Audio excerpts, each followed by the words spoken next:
بنگلہ دیش غلط فہمی نہ رہے کہ ہم اپنے پڑوس میں یہ سب ظلم و زیادتی برداشت کرتے رہیں گے، یہ کیسے ممکن ہے؟ یہ ہو ہی نہیں سکتا۔ ہمارے ہندو بھائیوں کے اوپر ظلم و ستم کر رہے ہیں، معصوم لوگوں پر ظلم و ستم برداشت نہیں کیا جائے گا، چاہے کوئی بھی ہو، کہیں پر بھی ہو، کسی جگہ پر بھی ہو۔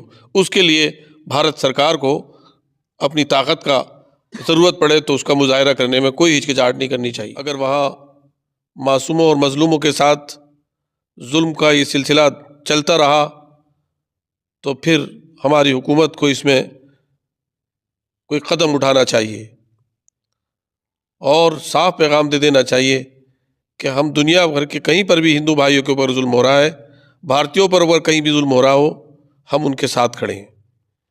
اور اگر حکومت کو اس میں ہچکچاہٹ ہے، کوئی پس و پیش ہے، وہ قدم نہیں اٹھا رہے ہیں، تو ہم سب بھارت کے تمام مسلمان اور الپسنکھ جتنے بھی ہیں وہ اپنے ان تمام ہندو بھائیوں اور بہنوں کے ساتھ کاندھے سے کاندھا ملا کر خون کے آخری قطرے تک ان کی حفاظت اور سمان اور ان کی رکشا کے لیے اپنی جان کی قربانیاں دینے کے لیے تیار ہیں۔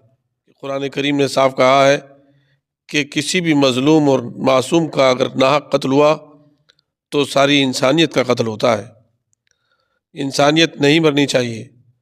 انسانیت کا احترام اور ملک کے شہریوں کی حفاظت یہ ہر سرکار کی ذمہ داری ہے۔ سواگت ہے آپ کا جرنو مرر میں محمد علی۔ بنگلہ دیش میں جب سے تختہ پلٹ ہوا ہے تب سے لگاتار ہنسا کا دور جاری ہے۔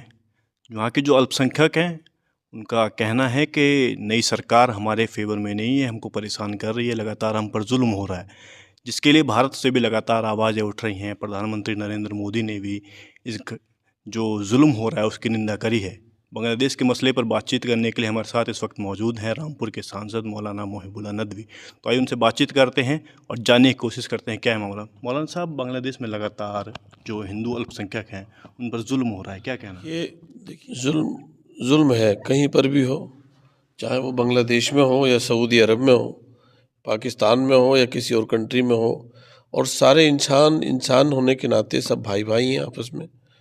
اور اگر جس طرح سے ہمیں خبریں مل رہی ہیں کہ بنگلہ دیش میں سرکار کا جو پریورتن ہوا ہے، تبدیلی ہوئی ہے، اس کے بعد سے ہمارے ہندو بھائی اور بہنوں اور دلت لوگوں کو نشانہ بنایا جا رہا ہے۔ یہ بہت بڑا اپرادھ ہے، بہت بڑا جرم ہے، بہت بڑا گناہ ہے۔ میں امام ہونے کے ناطے